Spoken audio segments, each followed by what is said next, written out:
केदारनाथ से सीधे बद्रीनाथ।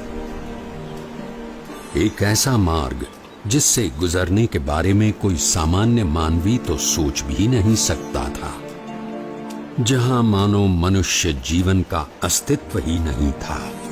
ऐसा कुछ भी नहीं था जो मनुष्यों को जीवित रहने देने का कारण बने। अगर कुछ था तो बस कदम कदम पर खतरा।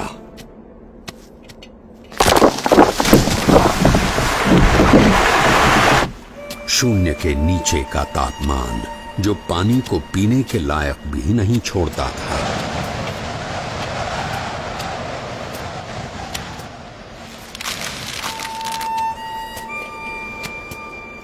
मीलों तक फैली हुई बर्फ जैसे विपत्तियों का महासागर और हर क्षण मृत्यु का आह्वान।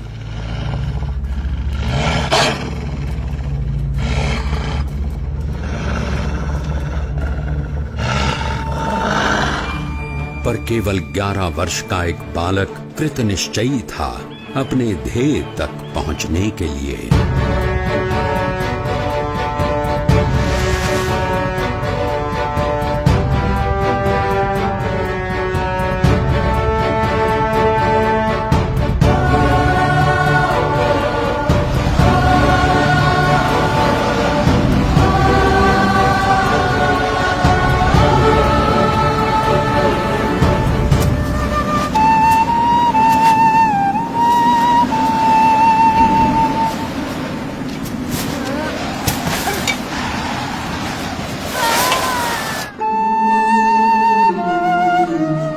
परमात्मनि यो रक्तो विरक्तो अपरमात्मनि।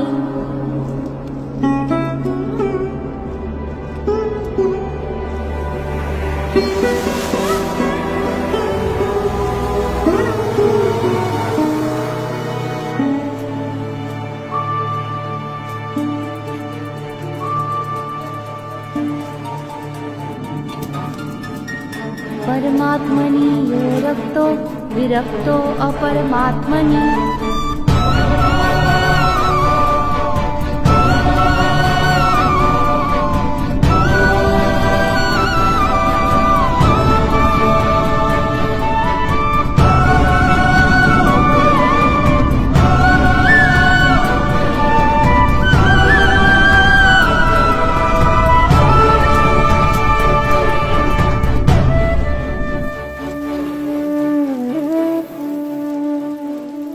इस ठंड में हम लोग यहाँ कंबल ओढ़कर भी ठीक से सो नहीं पा रहे हैं, और वो बच्चा नंगे पांव खुले शरीर केदारनाथ से सीधे बद्रीनाथ के विकट रास्ते पर अकेला चल पड़ा है।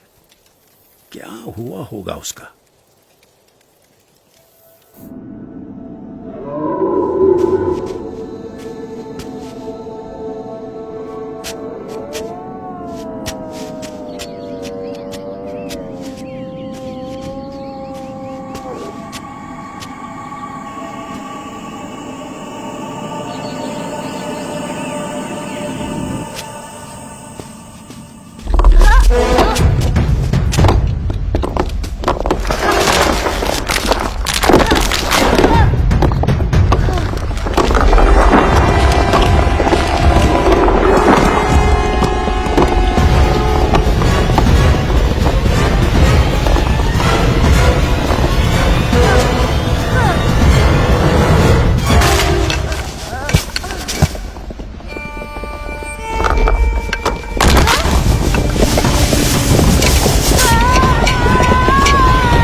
ऐसा क्या था जिसके कारण कोई भी प्रकार की परिस्थिति नीलकंठ वर्णी को रोक सकने में असमर्थ हो जाती थी।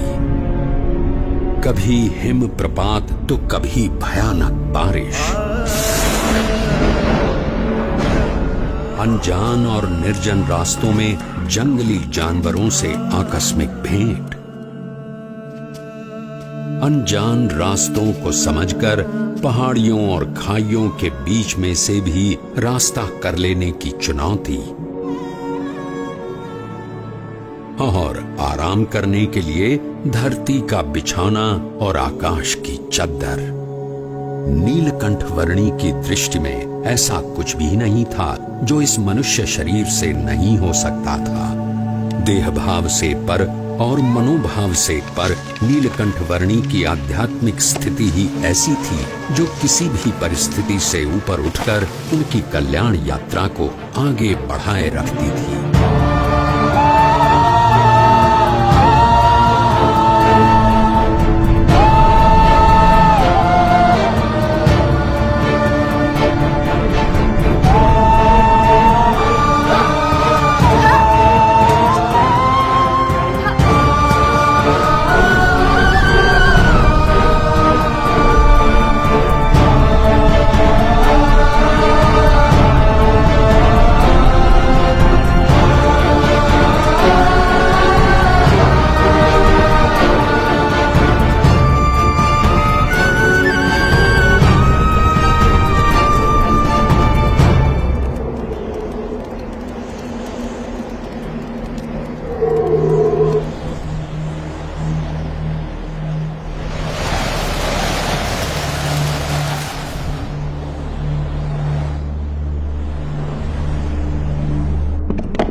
ऐसे विपरीत हालात में भी अपने नियम, धर्म और अपनी भक्ति के नित्य क्रम के साथ कोई भी समझौता न करके भक्ति की प्रणाली की पुष्टि करता हुआ एक ऐसा उदाहरण नीलकंठ वर्णी ने प्रस्थापित कर दिया जो सदा के लिए भक्ति रीति का पोषण करता रहेगा।